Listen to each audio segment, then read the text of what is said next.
হাইকোর্টের নির্দেশে সশস্ত্র পুলিশ পাহারায় সরস্বতী পুজো যোগেশচন্দ্র চৌধুরী আইন কলেজে। জল আসে না কলে, ঝরঝরিয়ে হরদম জল কেএসবি পাম্প হলে। বিদ্যুৎ সাশ্রয়কারী জার্মান টেকনোলজিতে তৈরি কেএসবি পাম্প। জলের প্রবলেম সেটা আবার কি? আজও পুজোর তিথি, ফাঁকা কলেজে কড়া পুলিশি পাহারা। পুলিশি পাহারায় পুজো চলছে হরিণঘাটা দাসপোলডাঙ্গা প্রাথমিক বিদ্যালয়েও। গতকাল পুলিশ পাহারায় সরস্বতী আরাধনার ছবি দেখা গিয়েছিল যোগেশচন্দ্র কলেজে। আজ বিদ্যার দেবীর আরাধনায় হরিণঘাটা স্কুলে নামলো র্যাব, লাঠিধারী পুলিশ। অন্যদিকে নন্দীগ্রামের সীতানন্দ কলেজেও চলছে পুলিশ পাহারায় সরস্বতী পুজো। পুজোর ব্রতী কে থাকবে তা নিয়ে সংঘাতের জেরে এই পদক্ষেপ। আর এই নন্দীগ্রামের সীতানন্দ কলেজের ছবি আপনাদের সামনে তুলে ধরবো। সরাসরি আমাদের প্রতিনিধি বিটন চক্রবর্তী আমাদের সঙ্গে রয়েছেন। বিটন, একইভাবে সেই ছবি দেখা যাচ্ছে যে ছবি আমরা দেখেছি যোগেশচন্দ্র চৌধুরী ল কলেজের ক্ষেত্রে, এখানেও দেখা যাচ্ছে সেই পুলিশ পাহারায় সরস্বতী পুজো হচ্ছে। ঠিক কি ব্যবস্থা নেওয়া হয়েছে?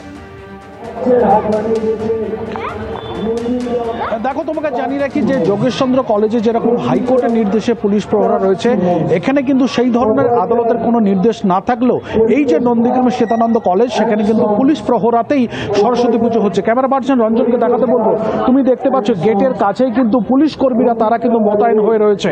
এবং এই যে কলেজ নন্দীগ্রাম সীতানন্দ কলেজের যে মূল ফটক, তার বাইরেই কিন্তু একটি মণ্ডপ তৈরি করা হয়েছে এবং সেই মণ্ডপে কিন্তু বাগদেবীর আরাধনা চলছে। এবং তুমি যেরকমটা বললে যে কি কারণে এখানে পুলিশ প্রহরা দিয়ে এরকম ভাবে সরস্বতী পুজো হচ্ছে, যেটা আমরা স্থানীয় সূত্রে এবং ছাত্রছাত্রীদের একাংশ মারফত জানতে পারছি যে কয়েকদিন আগে গভর্নিং বডির অর্থাৎ কলেজের পরিচালন সমিতির একটি বৈঠক হয়। সেই বৈঠকে কিরকম ভাবে পুজো হবে, কারা সংকল্প করবেন অর্থাৎ কারা ব্রতী থাকবেন, সেই নিয়ে একটা কিন্তু মিটিং হয় এবং সেখানে দেখা যায় যে একজনকে ব্রতী হিসাবে ঠিক করা হয়।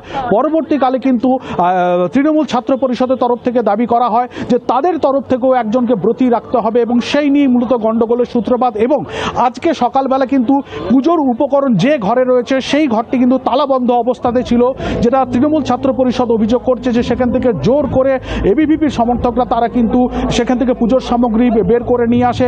যদিও এবিভিপির সমর্থকরা তারা যেটা দাবি করছেন যে পুজোর সামগ্রী জোর করে আটকে রেখে তারা পুজো বন্ধ করতে চেয়েছিল।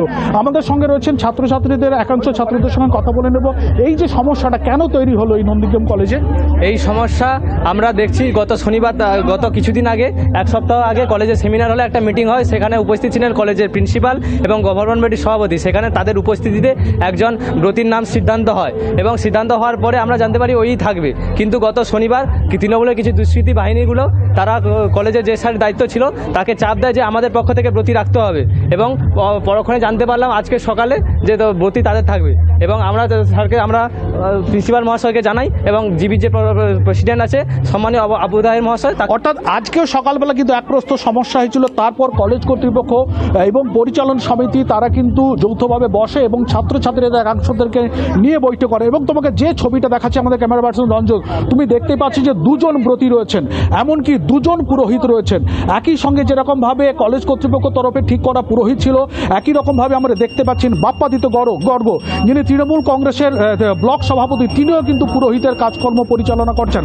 ফলে স্বাভাবিকভাবে যে একটা কলেজে বাগদেবীর আরাধনা এবং সেই আরাধনাকে কেন্দ্র করে কিন্তু যুযুধান দুই পক্ষের মধ্যে এইরকম যে ঝঞ্ঝাট, তার জেরে পুলিশ এবং পুলিশ প্রহরাতেই কিন্তু এই নন্দীগ্রাম সীতানন্দ কলেজে সেখানে কিন্তু বাগদেবীর আরাধনা চলছে।